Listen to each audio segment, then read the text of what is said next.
Guys, ഇപ്പം നമ്മുടെ പങ്കം പറഞ്ഞത് സത്യമാണ് കേട്ടോ. നമ്മുടെ ഈ വിടയിലെ കാട്ടിൽ ഇഷ്ടം പോലെ കൂണുകൾ ഇങ്ങനെ ഒളിച്ചൊളിച്ചിരിക്കുകയാണ്. അപ്പം നമ്മളതെല്ലാം കണ്ടുവച്ചിട്ടുണ്ട്. ഇനി നമുക്ക് പുളിമരച്ചോട്ടിൽ നിന്നുള്ള കൂണെല്ലാം പറിച്ചിട്ട് വേണം വിടയിലെ കാട്ടിലുള്ള കൂണുകളെല്ലാം പറിച്ചെടുക്കാൻ. അപ്പോൾ ഗൈസ്, നമ്മളെല്ലാവരും ത്രില്ലിങ്ങിലിരിക്കുകയാണ് പറിക്കാൻ വേണ്ടിയിട്ട്.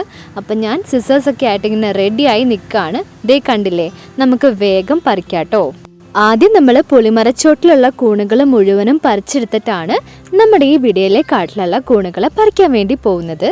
അങ്ങനെ ഞാനിപ്പോൾ നമ്മുടെ പുളിമരച്ചോട്ടിലേക്ക് വന്നിട്ടുണ്ട് കേട്ടോ. ഗൈസ്, അപ്പോൾ ഇവിടുത്തെ കൂണെല്ലാം വേഗം പറിച്ചാലാണ് നമുക്ക് അവിടുത്തെ കൂണുകളും പറിക്കാൻ പറ്റുള്ളൂ. അങ്ങനെ നമ്മളിപ്പം ഇവിടുത്തെ കൂണെല്ലാം പറിച്ചുകൊണ്ടിരിക്കുകയാണ്. എൻ്റെ കൂടെ നമ്മുടെ കുഞ്ഞാറ്റി ഉണ്ട് കേട്ടോ. അപ്പോൾ നമ്മുടെ ഈ ചെമ്പരത്തിൻ്റെ ഇടയ്ക്ക് ഇഷ്ടം പോലെ കൂണിങ്ങനെ ഉണ്ടായി നിൽക്കുന്നുണ്ട്. ഇവരെ മുഴുവൻ പേരെയും നമുക്ക് വേഗം വേഗം പറിച്ചെടുക്കണം. കാരണം വെയിൽ അധികമായി വന്നു കഴിഞ്ഞാൽ ഇവർ വാടിപ്പോവാൻ തുടങ്ങും കേട്ടോ. അതിനു മുമ്പ് നമുക്ക് വേഗം പറിക്കാം.